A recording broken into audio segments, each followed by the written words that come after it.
నమస్కారం, welcome to 108 news Telugu. నా పేరు గౌరీ. ముందుగా బులెటిన్ లో హెడ్లైన్స్. కుంభమేళాకు కొత్త వైరస్ ముప్పు. చైనా నుంచి వచ్చే విమానాలను నిషేధించాలని డిమాండ్ చేసిన మహంత్ రవీంద్రపురి. స్వర్ణ కుప్పం విజన్ డాక్యుమెంట్ ఆవిష్కరించిన సీఎం చంద్రబాబు. హనుమకొండలో ఆర్టీసీ ఎలక్ట్రిక్ బస్సు సర్వీసులు ప్రారంభించిన మంత్రులు. తమిళనాడు అసెంబ్లీ జాతీయ గీతానికి ఘోర అవమానం. Raj Bhavan tweet viral. నటికి వేధింపులు. ఎర్నాకుళం పోలీసులను ఆశ్రయించిన నటి. 30 మందిపై కేసు నమోదు. భారత్లో హెచ్ఎంపీవీకు సంబంధించిన 2 కేసులు నమోదయ్యాయి. ఈ నేపథ్యంలో కుంభమేళాపై ఈ వైరస్ ముప్పు పొంచి ఉందనే ఆందోళన వ్యక్తమవుతోంది. దీనిని ఎదుర్కోవాలంటే చైనా నుంచి భారత్ వచ్చే వారిపై నిషేధం విధించాలని సాధువులు విజ్ఞప్తులు చేశారు. చైనా నుంచి వచ్చే విమానాలను తక్షణమే నిషేధించాలని అఖిల భారతీయ అఖాడా పరిషత్ అధ్యక్షుడు మహంత్ రవీంద్రపురి ప్రభుత్వాన్ని డిమాండ్ చేశారు. రాబోయే రోజుల్లో కుప్పంను ఎలా అభివృద్ధి చేస్తామో ప్రణాళిక రచించామని సీఎం చంద్రబాబు అన్నారు. కుప్పంలో మాట్లాడుతూ, టీడీపీ పుట్టినప్పటి నుంచి కుప్పంలో మరో జెండా ఎగరలేదు. కుప్పం ప్రజలు చూపిస్తున్న అభిమానానికి ధన్యవాదాలు. 2014-19 మధ్య రాష్ట్రాన్ని అభివృద్ధిలో నడిపించాం. వైసీపీ హయాంలో 4% అభివృద్ధి తగ్గిపోయింది. రాష్ట్రం అప్పుల కుప్పగా మారిందే. కుప్పంకు పెట్టుబడులు తీసుకొస్తాం అని అన్నారు. నేను 2024 ఎన్నికైన తర్వాత మొదటిసారి వచ్చాను, రెండోసారి ఇప్పుడు వస్తున్నాను. దగ్గర ఈ ప్రభుత్వం వచ్చి, కొత్త ప్రభుత్వం ఎన్డీఏ ప్రభుత్వం వచ్చి తెలుగుదేశం ఆధ్వర్యంలో 7వ నెల. అదే సమయంలో ఎన్నికల్లో మీరందరూ అనేక ఆస్పిరేషన్స్ పెట్టుకున్నారు. 3 పార్టీల్లో ఉండే కార్యకర్తలు గాని, ప్రజలు గాని, యువత గాని అందరూ కూడా అనేకమైన ఆస్పిరేషన్స్ పెట్టుకున్నారు. దానికి కూడా కారణం మనం చూస్తే 5 సంవత్సరాలు ఈ రాష్ట్రంలో ఒక విధ్వంస పాలన జరిగింది. వ్యవస్థలన్నీ కూడా విధ్వంసం చేసే పరిస్థితికి వచ్చారు. రాష్ట్ర ఆర్థిక పరిస్థితిని చిన్నాభిన్నం చేశారు. ఎవరన్నా ఫ్రీగా మాట్లాడలేని పరిస్థితి తీసుకొచ్చారు. ఫైనల్ గా మనం చూస్తే ఎక్కడికక్కడ అభివృద్ధి స్టాండ్ స్టిల్ అయిపోయి, ఎక్కడ చూసినా ప్రజలను అణిచివేయడానికి ప్రయత్నం చేశారు తప్ప ప్రజలకు మంచి చేయాలన్న ఆలోచన లేకుండా పోయింది. అయితే ఇది నాకు కొత్త కాదు.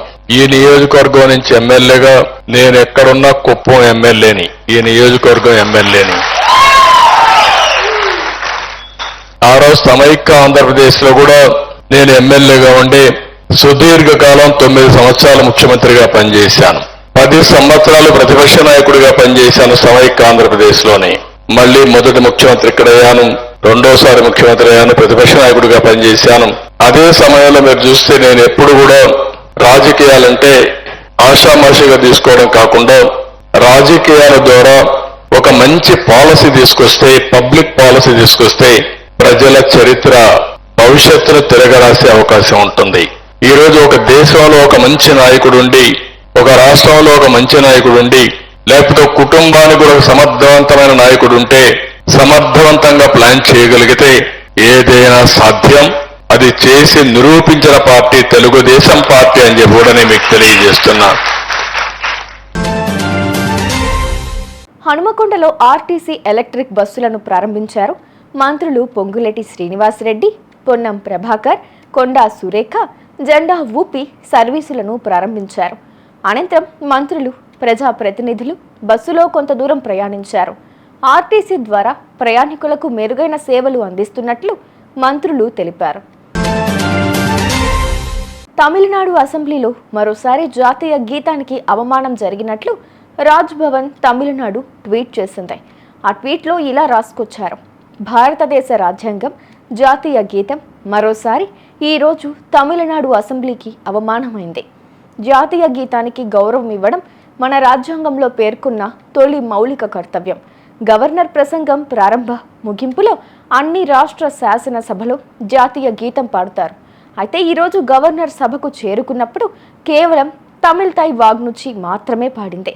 గవర్నర్ గౌరవంగా సభకు తమ రాజ్యాంగ కర్తవ్యం గురించి గుర్తు చేసి ముఖ్యమంత్రి ఎంకే స్టాలిన్తో పాటు సభాధ్యక్షుల వద్ద జాతీయ గీతం పాడమని అభ్యర్థించారు. అయితే వారు అవమానకరంగా తిరస్కరించారు. ఇది అత్యంత ఆందోళనకరమైన విషయమని రాసుకొచ్చారు. అయితే ప్రభుత్వ తీరుకు నిరసనగా గవర్నర్తో పాటు ప్రతిపక్షాలు కూడా అసెంబ్లీ నుంచి వాకౌట్ చేశాయి. సోషల్ మీడియాలో కొందరు తనను వేధింపులకు గురి చేస్తున్నారని హీరోయిన్ హనీ రోజ్ పోలీసులకు ఫిర్యాదు చేశారు. దీంతో 30 మందిపై పోలీసులు కేసు నమోదు చేశారు. అంతకుముందు ఓ బిజినెస్ మ్యాన్ తనను వేధిస్తున్నారని ఆమె సోషల్ మీడియాలో పోస్ట్ చేశారు. దీంతో పలువురు అభ్యంతరకర కామెంట్లు చేయడంతో ఆమె ఎర్నాకుళం పోలీసులను ఆశ్రయించారు. వారి కామెంట్లు మానసిక వేధింపులకు కారణమయ్యాయని ఆమె పేర్కొన్నారు. చూసారుగా, ఇవి ఇవాల్టి బులెటిన్ అప్డేట్స్. మరో బులెటిన్తో మళ్ళీ మీ ముందుకు వస్తాను. అంతవరకు కీప్ వాచింగ్ 108 న్యూస్ తెలుగు.